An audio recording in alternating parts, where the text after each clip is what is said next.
Please be seated. We'll hear argument in 2128, Total Energies E&P against the MP Gulf of Mexico. May it please the court, Mr. Bash will present argument for the petitioner. Petitioner has reserved 5 minutes for rebuttal. Mr. Chief Justice, and may it please the court. This case presents the question of when, if ever, a requirement to use the AAA rules in arbitration amounts to clear and unmistakable evidence that the parties intended to delegate questions of arbitrability to the arbitral tribunal rather than to the court. Now, we've offered the court 2 administrable rules to establish for lower Texas courts going forward. The first broader rule, which I would call the rule most faithful to the textualist approach that this court applies to contract interpretation, essentially says never. That the sort of incorporation in this case, which is similar in all other cases, is conditional. The clause, and I'm paraphrasing, but it essentially says if this dispute is arbitrable, then the AAA rules shall apply in the ensuing arbitration, not in court, but in the arbitration. There is no natural linguistic way to read that sentence, and certainly no clear and unmistakable way to read that sentence, to mean the rules govern the initial determination of whether the dispute is arbitrable. Arbitrability is the condition precedent to using the rules. So we've offered that broader rule. I don't think that Murphy's general argument that you can incorporate provisions by reference does the trick, because as I said, the incorporation is conditional on an arbitrable dispute. Now, we've also... Do you have any idea how often this conditional formulation is used, or whether this is the standard, or whether it's phrased without the conditional in many cases? Justice Blacklock, in every case I've seen as we've extensively researched this case, it's always like that. Because the clauses say X set of disputes shall be subject to arbitration, and then there's a sentence that says, and the AAA rule shall apply, or they say, this set of disputes shall be subject to AAA arbitration, or some formulation like that. So it's always conditional. It always says, if this falls within this category of disputes delineated in the contract, then the AAA rules will apply in the arbitration. If parties actually focused on, to use the language of first options, the question of delegation, they would never do it this way.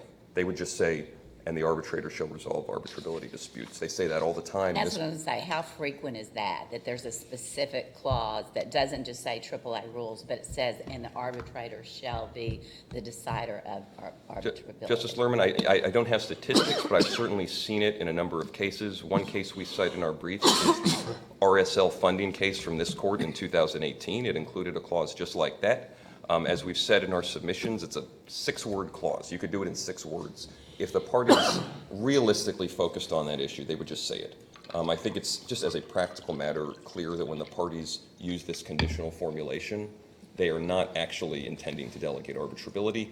And I would just take the court back to what first options is all about, which this court has adopted for the purpose of the Texas Arbitration Act. First options said, we would presume that parties do not generally intend to delegate this sort of issue to arbitrators. That's why we're going to require really clear evidence. And the reason we presume that, I think, is because it's the arbitrator deciding the scope of his or her own power. And that's not the sort of dispute you would normally think parties would delegate. Now, they're allowed to delegate that. If it's clear, that's fine.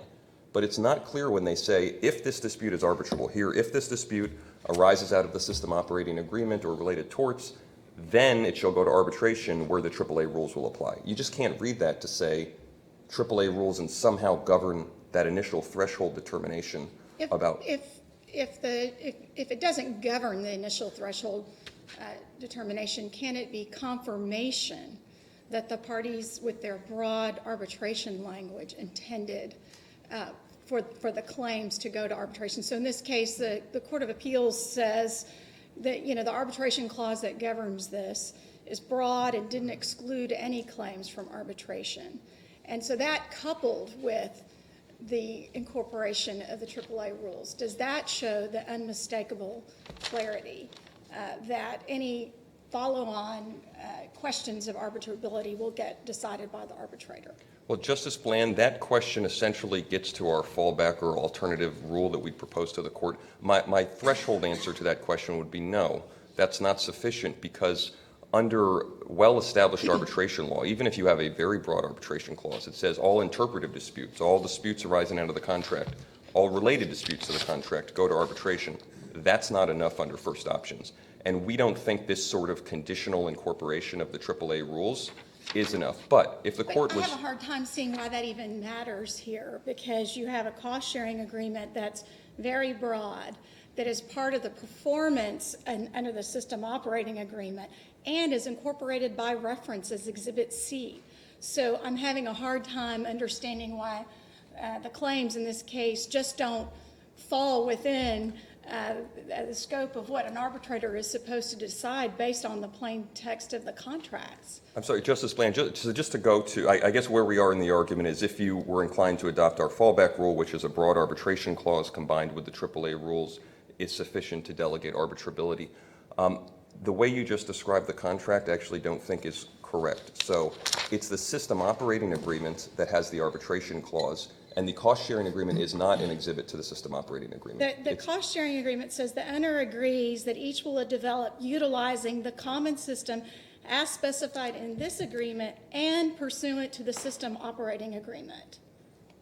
It does say that, Your Honor. So I just want to, and maybe now's a good time to refer the court to our exhibit. We have a one-page, pretty simple exhibit that we filed with the court. And what I want to highlight for the court is the way the parties that entered into these two related contracts, as you say, on the same day, with the same parties, how they divided up and channeled the system of judicial or dispute resolution.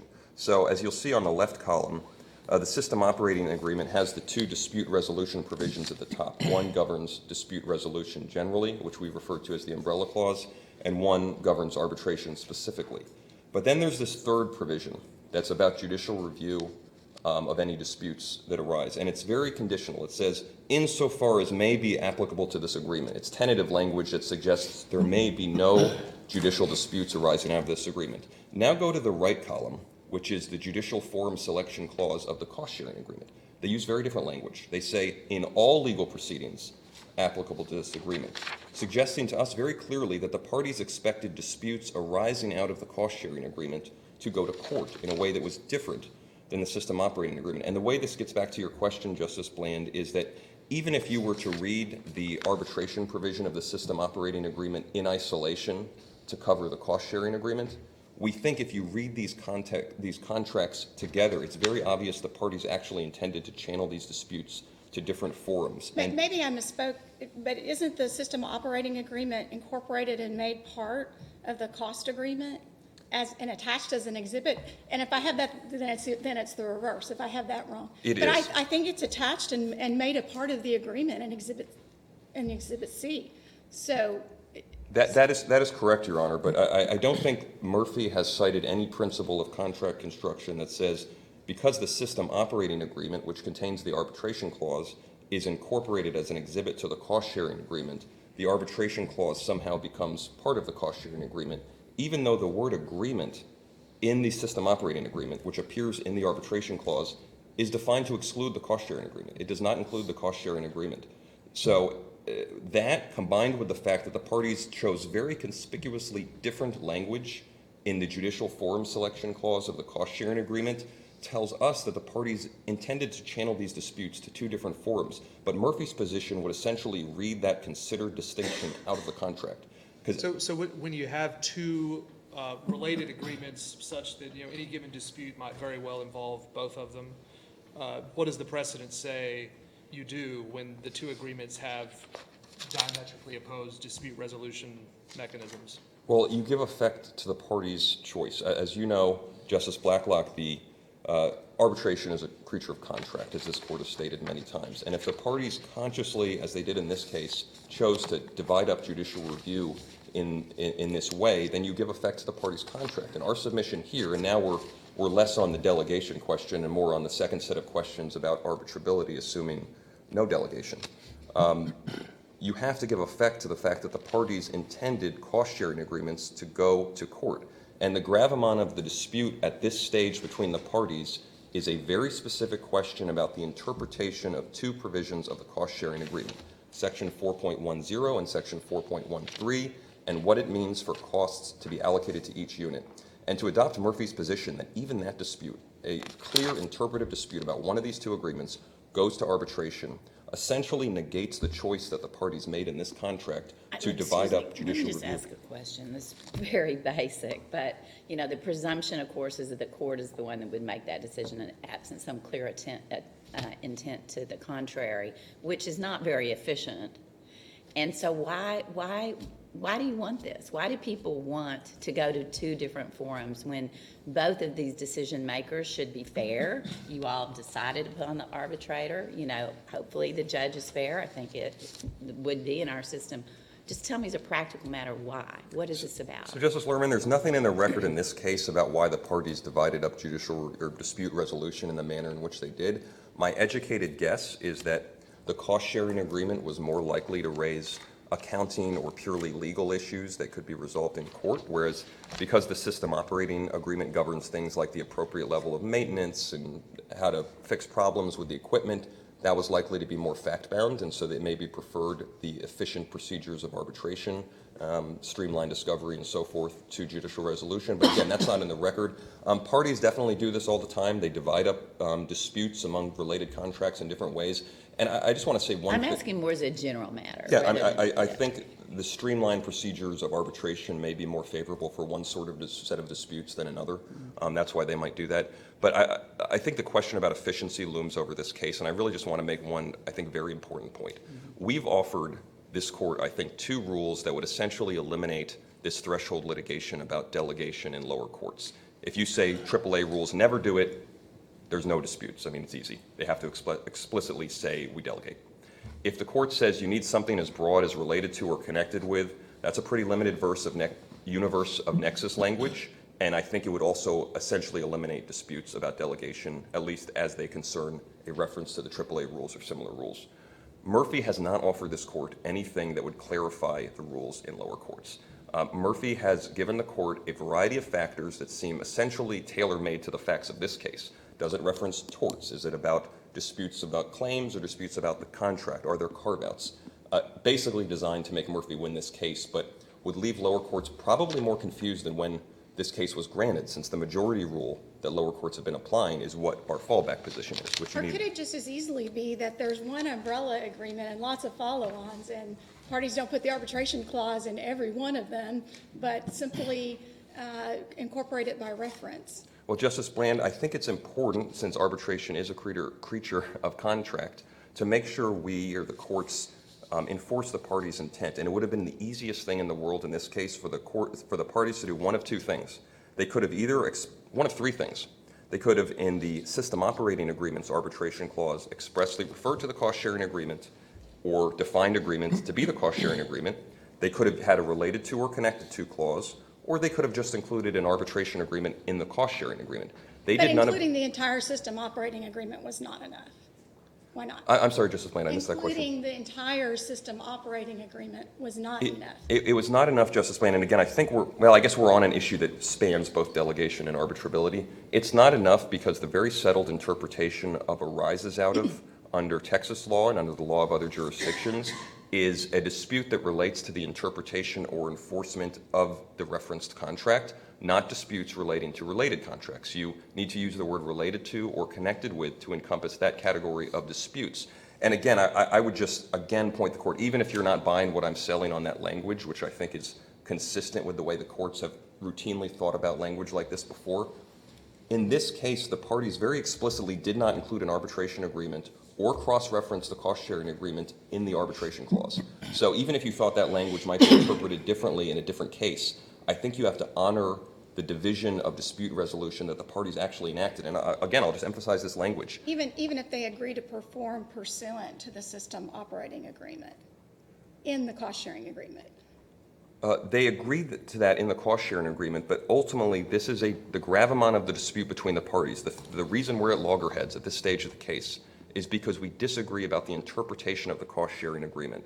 And that disagreement is not an agreement relating to the interpretation or enforcement of the system operating agreement, the agreement with the with the arbitration clause. Even if we agree with you about, as an original matter with no precedent in play, that your interpretation of the conditional language here makes a lot of sense, should we be concerned, number one, about different rules in state and federal court, different outcomes depending on the forum? And then number two, should we be concerned that perhaps because of the federal precedent being what it is, people have been contracting in reliance on the federal precedent, and so that by going your direction, we'd be essentially rewriting what they thought their agreement was? Mr. Chief Justice, I say I have 6 seconds. Can I answer that question? Yes, you may Thank answer. Justice Blacklock, I don't think the court should be concerned about that for a few reasons. The first reason, of course, and this almost goes without saying, it's this court's job to say correctly what the law is and to apply Texas legal principles to interpreting these contracts. And we just don't think that linguistically or logically you can adopt Murphy's interpretation, especially under an unmistakable clarity standard. But putting the merits question aside, just the reliance interests, I don't think that a party entering into a contract today that refers to the AAA rules would have any certainty that that would affect the delegation at all. And the reason is, even though our broader position has not been adopted by federal circuit courts, there are circuit splits internally within the federal circuit and within this state's lower courts about how broad or what other bells and whistles you need on the delegation, on the arbitration provision in order for the AAA rules to affect the delegation. So what that means is, to the extent any party right now is actually thinking about delegation, there is no way they would rely on a reference to AAA rules, because it's totally unclear, and the U.S. Supreme Court's probably going to resolve this at some point. It's totally unclear what else is required. So they would actually just include a delegation clause if that's something they actually cared about. I'm sorry, Justice Justice, may I? Yes. As you've alluded to several times, it's hard to talk about delegation without ending up talking about arbitration in this case. But focusing on the delegation issue, as you started off, the real key is, does the incorporation of the AAA rules to govern an arbitration clearly and unmistakably reflected intent to delegate the question of arbitrability to the arbitrator, right? Correct. That's the primary issue. And I hear your key argument being, no, because of the conditional language, the AAA rules do not become relevant unless the parties have agreed to arbitrate to begin with, this particular issue to begin with, and therefore the court must decide it before you can get to that. But if that's true, then how does Rule R7A ever have any meaning at all? So Because you never get to that rule unless without first deciding whether the parties have in fact agreed to arbitrate. So Justice Boyd, let me answer that, and there's 2 or 3 alternative answers to that, but just as a footnote before the answer, ultimately, not to fight the question, but ultimately the inquiry is what the parties clearly intended, and if the drafters of the AAA rules somehow didn't do what they intended to accomplish, that doesn't overcome the first option standard, which is a question about what the parties intended when they wrote a contract. But to answer... Which is another way of saying maybe Rule R7A doesn't mean anything. Maybe the drafters, the AAA messed up. Justice Boyd, it's a way of saying that even if you thought that was true, I don't think it would matter under first options, but I don't actually think that's true. And here's why. First, where there's a proper delegation, the parties actually delegate arbitrability, Rule 7A gives the arbitrator the power under its own rules to reach the delegated But you question. don't need Rule 7A if the parties have expressly delegated arbitrability. Well, I think when you're drafting a closed universe of rules, just like, for example, a trial court probably would have authority to resolve subject matter jurisdiction objections, even if there wasn't a rule governing subject matter jurisdiction objections. I think it's natural when you're drafting rules to sort of define the scope of the arbitrator's powers and processes. So that's one. Two, the rule allows, even in cases with no delegation, procedural arbitrability objections to be resolved by the arbitrator. So laches and estoppel and so forth. Under first options and related cases, you don't need a delegation for that. But the third point I would make is that arbitrators can still resolve arbitrability objections with no delegation. What a lack of a delegation means is that that's subject to de novo review, which is the norm in ordinary judicial proceedings. So no one would say that a trial court's authority to resolve subject matter jurisdiction objections is somehow worthless or superfluous just because that's reviewed de novo by an appellate court. So as in, for example, a case called Burlington, cited in the briefs, which is, I think, the first lower Texas appellate court case in this line of cases. In that case, the arbitrability objection was raised after confirmation, after the award was entered by the arbitrator. So if there's no delegation, Rule 7A operates just like the rules of civil procedure that govern subject matter jurisdiction objections. The first adjudicator decides it, and that is subject to de novo review on appeal. So I don't think it's superfluous any more than any other rule governing subject matter jurisdiction. I hope that wouldn't be a concern that would animate the court's decision in this case. So, for example, if the parties initially agreed to go to arbitration, but once they get to arbitration, one of them realizes there might be a scope objection, that this does or doesn't fall within the clause, then under 7A, the arbitrator could decide that in the first instance without referring it back to the court, that if there was a court that ordered arbitration, but it would just be subject to de novo review later. That is correct, Justice Busby, and it's just like what happens every day in the courts of this state and courts all over the country where the first adjudicator decides subject matter jurisdiction, subject to de novo review. Any other questions? Thank you, Mr. Bash. Thank you, Your We'll Honor. hear from the respondent. May it please the court. Ms. Kinyart will present argument for the respondent.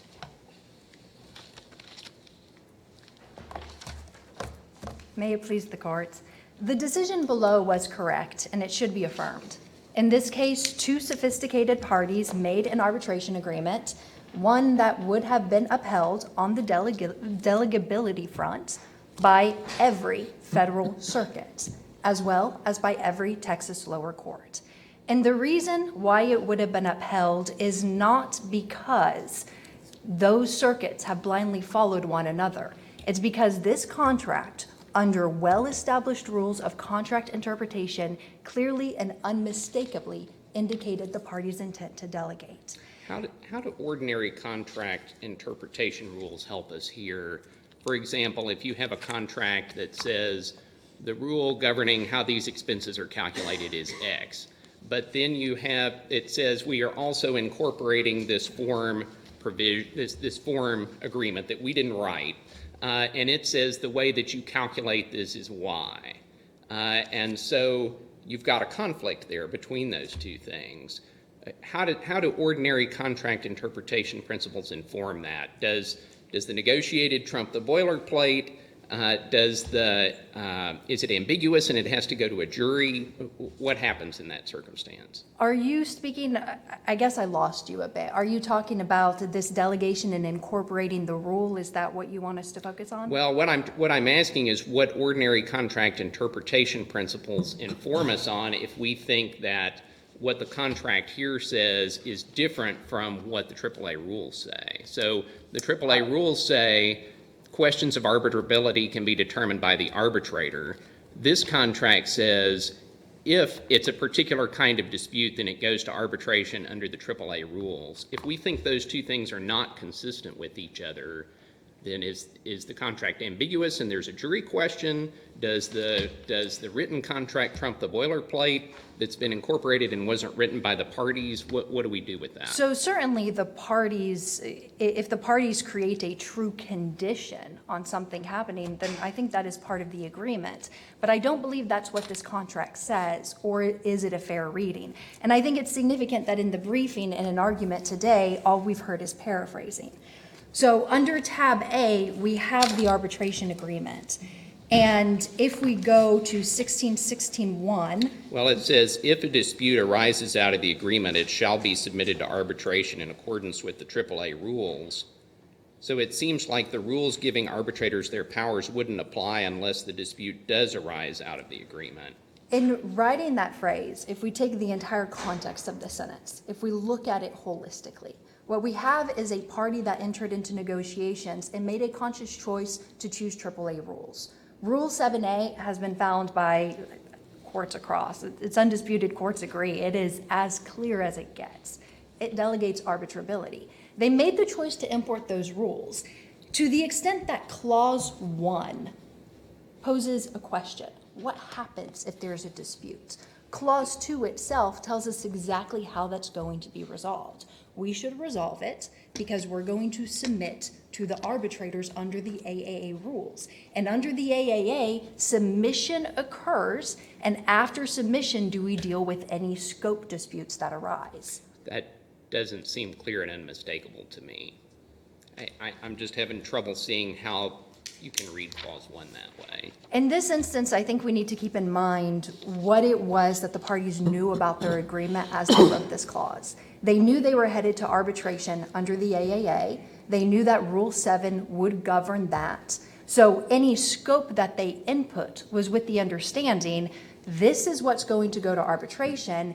If we end up fighting about it, that's what the arbitrator will resolve. So clear and unmistakable refers to how courts have interpreted language rather than what the language itself says? It does not. It, of course, means what the language says, and this court will be its own arbiter in this case of what that language says.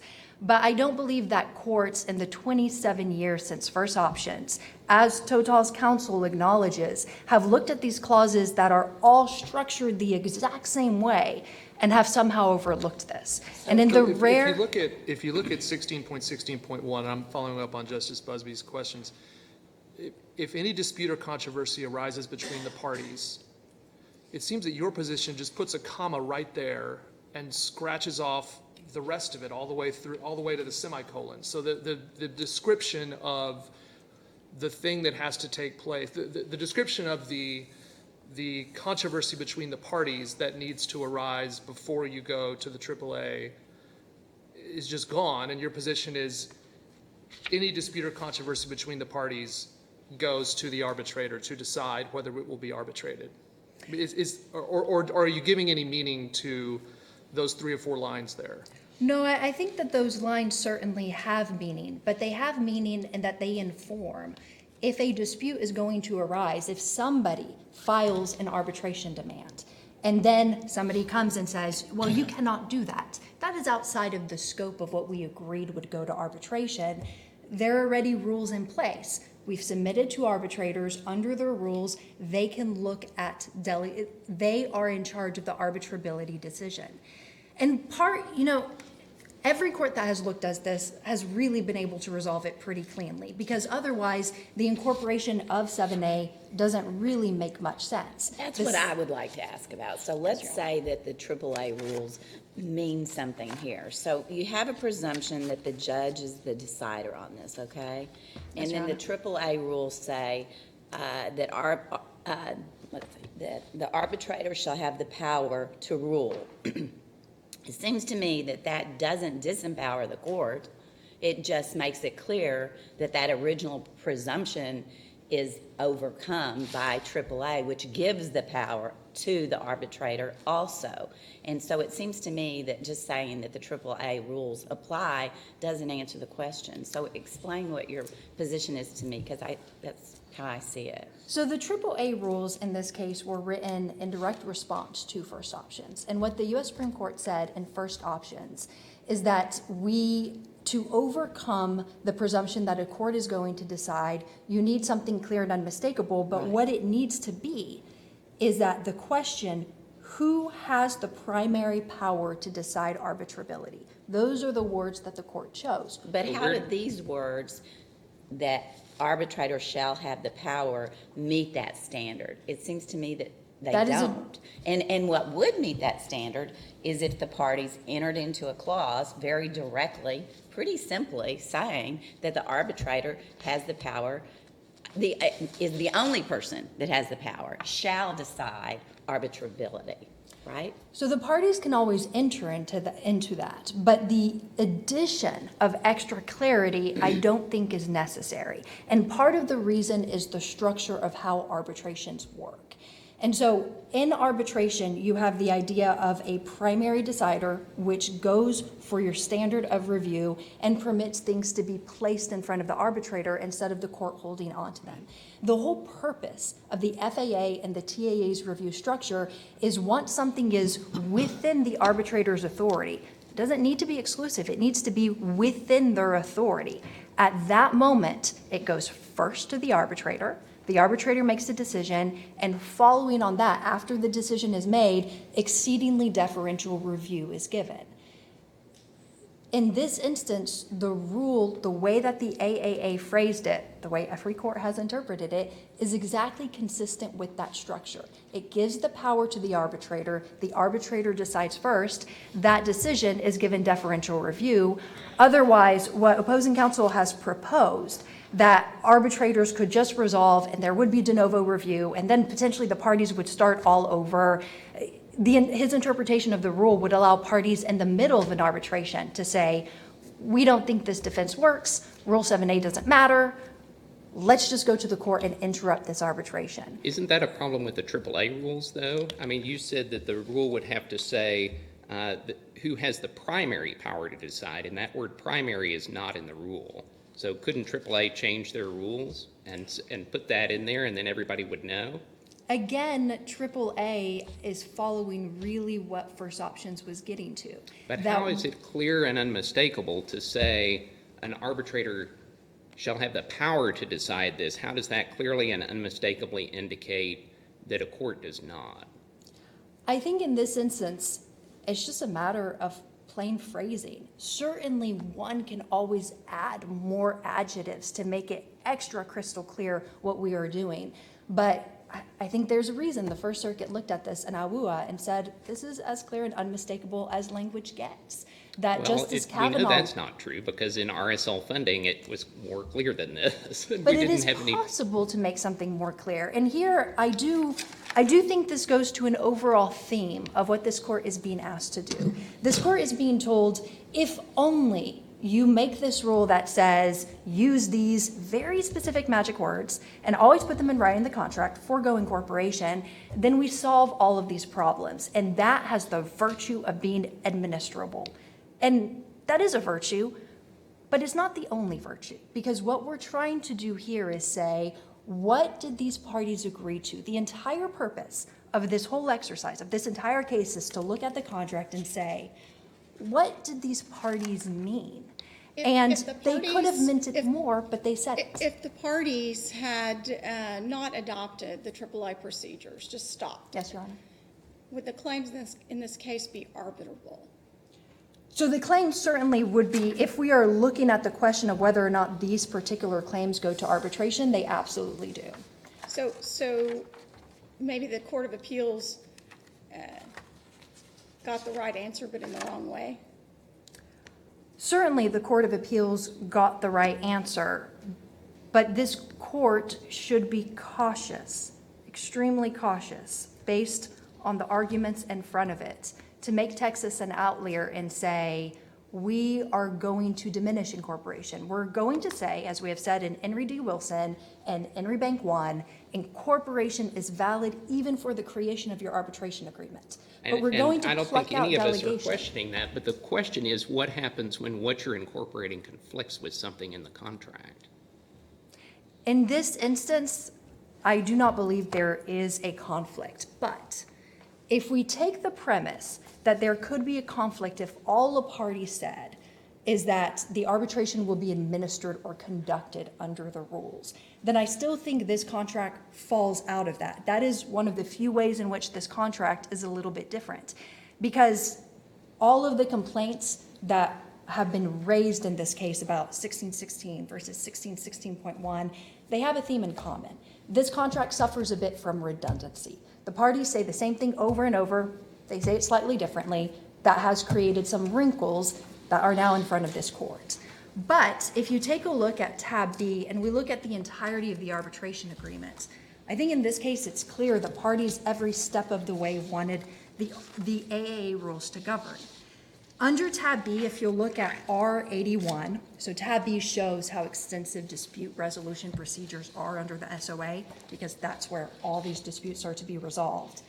But under 1616, what has been referred to as the umbrella clause, the parties say, we're going to resolve any dispute between the parties concerning this agreement shall be resolved under the mediation and binding arbitration procedures of this Article 1616.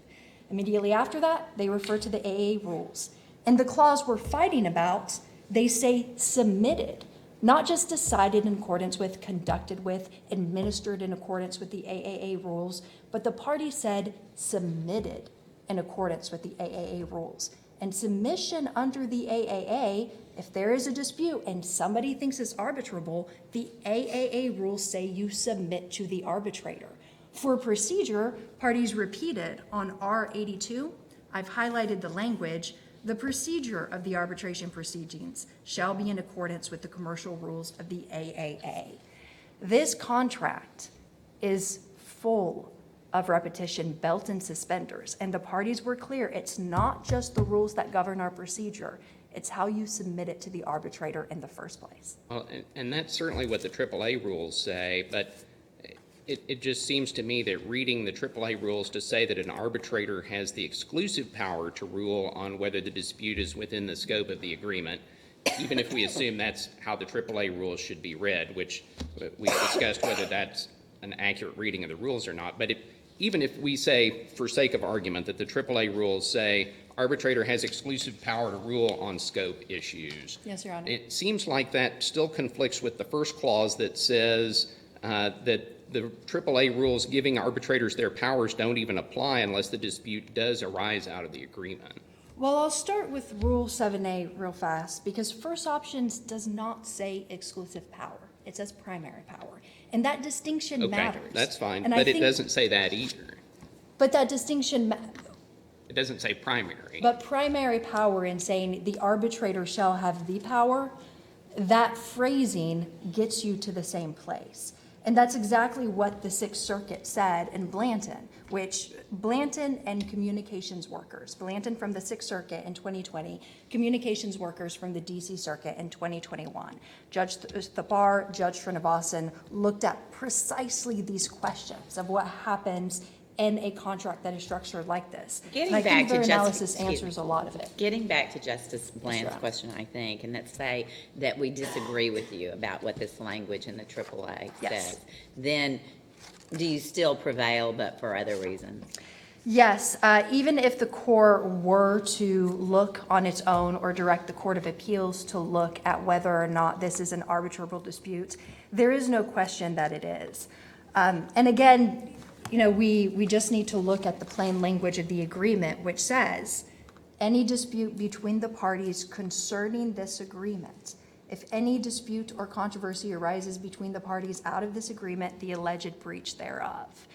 In this case, what Total has argued is that it has brought a claim that is entirely independent, that arises just under the CSA. But the only reason there's a dispute in the CSA is because Murphy sought payment under the SOA. And many of our tabs in our bench book are meant to explain the difference between these two contracts.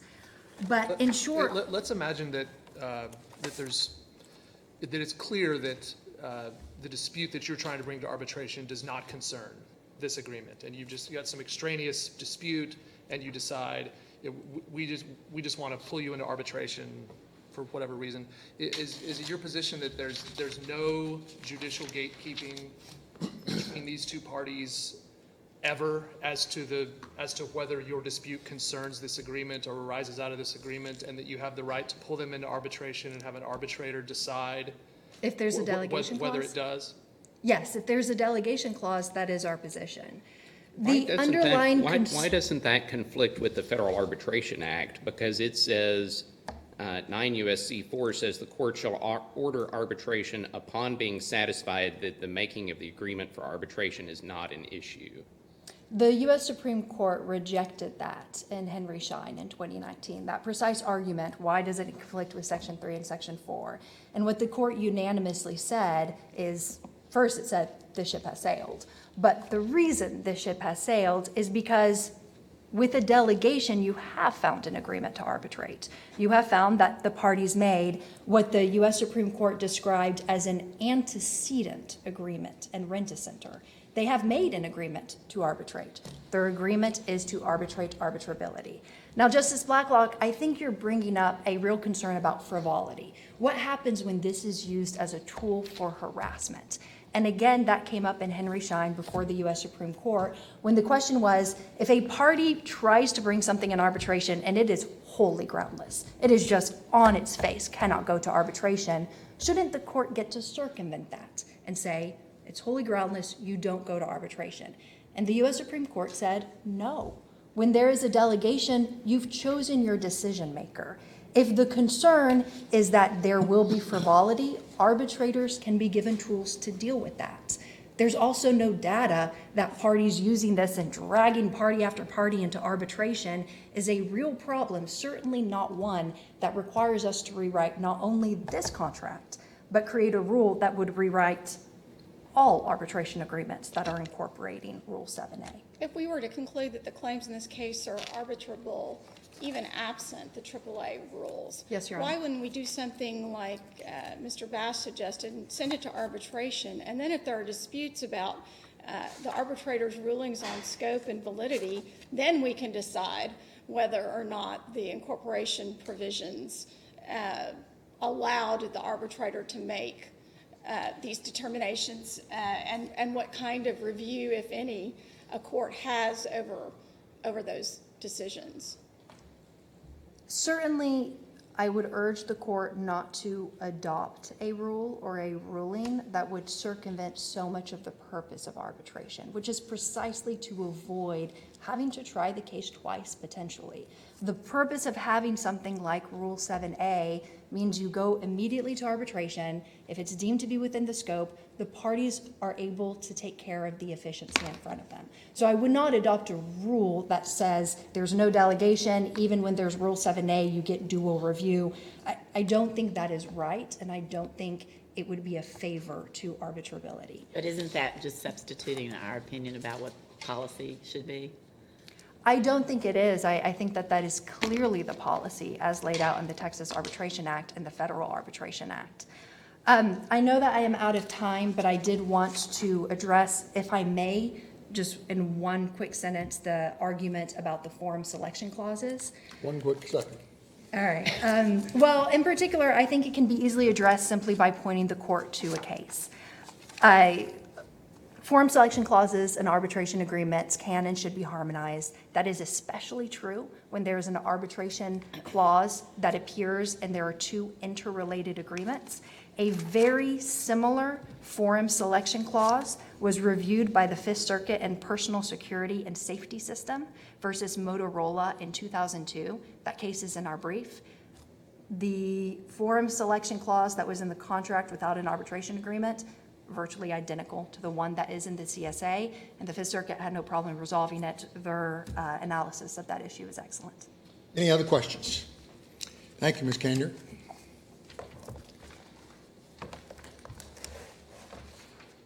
Mr. Bash, you have 5 minutes. Thank you, Mr. Chief Justice. I'd like to say a couple quick things about the delegation issue and then go to arbitrability. I didn't hear anything from my opponent's arguments that even makes sense textually as to how this could be anything other than a conditional incorporation that says if this is an arbitrable dispute, then the AAA rules apply. And even if I had, I certainly heard nothing that makes it unmistakably clear, and that's the high What's your standard. answer to the question that even if we say that they would prevail even if the AAA was not there? What's your answer? So that's the arbitrability question, Justice Lerman, so I'll go right to that. They're wrong about that. So they focused on two things. One, what we call the umbrella clause in this agreement, which was not the basis for the Court of Appeals holding, and two, this last kind of extra argument you heard about judicial forum selection clauses. So let me address those in turn. As you'll see from our exhibit, the dispute resolution procedure generally is opened by an umbrella clause that says concerning this agreement. But then it says an arbitration shall proceed as follows. And what follows is a very narrow, or a much narrower arbitration provision that does not include any dispute concerning this agreement. Now, the other side has said, well, we should kind of just read these equivalently because the concerning agreement introduces the whole dispute resolution process. If that's the way the court has to read this contract, then you would do exactly the opposite of what Murphy says. You wouldn't read the 31-word, very specific arbitration clause to be broader than its limits. You would read the narrower, the vaguer and shorter concerning this agreement clause to be more narrow. And that's the Pathfinder case. The other court cites Pathfinder for the proposition that this arbitration clause should essentially be read out of the contract. But what Pathfinder says is you read the shorter, vaguer clause to be shorthand for the longer, more specific clause. So I don't think the umbrella clause gets them anywhere. On just the text of the arbitration provision, It's been clear in lower courts and in courts outside of Texas that an arises out of clause encompasses disputes about interpretation or enforcement of the referenced agreement. This is not that. This is a dispute about the interpretation of a related but different agreement. It does not arise out of the referenced agreement. And that gets to the point about the two different judicial forum clauses, the point that my friend was... Isn't it more than simply a related agreement, like two standalone agreements that the parties agreed to, because one of them incorporates the other and attaches it as an exhibit? It's not a related agreement, it's an incorporated agreement. Justice Bland, that's true, and I think that makes our point only more strongly, and here's the reason why. The parties obviously were closely aware of the cost-sharing agreement at the time they entered into this contract. They entered into the agreements on the same day. The system operating agreement, as you say, is an exhibit to the cost-sharing agreement. They're signed by the same parties. Yet they very explicitly drew a distinction in the methods of dispute resolution for the two agreements. They didn't reference the cost-sharing agreement in the arbitration clause. They didn't define agreement to include the cost-sharing agreement. And this is the point about the judicial forum selection clause. If you look at our exhibit, the two judicial forum selection clauses in these agreements are phrased very differently. But are they inconsistent? Because if you arbitrate and you're going to seek confirmation of whatever decision the arbitrator makes, the forum selection clause says, bring it in Harris County. And that's and why is that? Why is there anything inconsistent with those two provisions? Justice Bland, even if you thought that wasn't inconsistent in isolation, the inconsistency comes in the fact that the parties entering into the same contracts on the same day chose very different language for the two judicial forum selection clauses. In the contract that has the arbitration clause, the parties said insofar as may be applicable to this agreement. It's tentative. And that, I think, was meant to reference confirmation awards, vacatur, and so forth. In the cost-sharing agreement, entered into on the same day, a clause doing similar work, they said something very different. They said in all legal proceedings applicable to this agreement, this goes to court.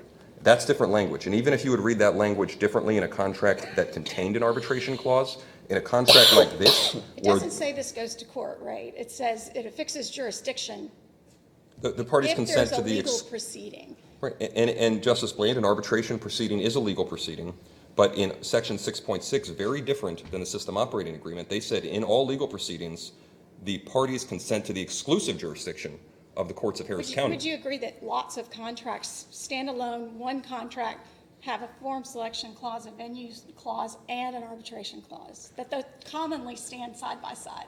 I would agree with that proposition, but I would also agree or advance the proposition that where you have two related contracts and the parties consciously choose different language in the two judicial forum selection clauses, one very tentative insofar as may be applicable to this agreement, one definitive and all-encompassing in all proceedings, exclusive jurisdiction of Harris County courts, the courts must give effect to the parties' conscious choice to divide up dispute resolution. And that's why I think this is different, even if I take your assumption about the way you might read that language in other contracts. Chief Justice, can I have a word to conclude? I have one more question. sorry. I'm sorry. Given that there's a federal law sort of overlay here to some extent, I wonder whether we should be particularly hesitant to adopt a rule that would, it seems, lead to different results in state court versus federal court. Well, Justice Blacklock, I think that there's already so many divisions among federal courts on this question that you wouldn't be adding appreciably to the division. But I'll say this, if that was truly the driving concern of the bench, then the court really should adopt our backup approach. Because the Fifth Circuit, this was the case that went up to the Supreme Court and was dismissed as improvidently granted. The Fifth Circuit has said, unless you include all disputes with no carve-outs, it's not a delegation when you do the AAA rule. So the way to avoid a federal-state conflict within Texas would be to adopt our backup rule on the delegation question, not to adopt Murphy's rule. Any other questions? Thank you, Mr. Bash. The case is submitted, and the court will take another brief recess. All rise.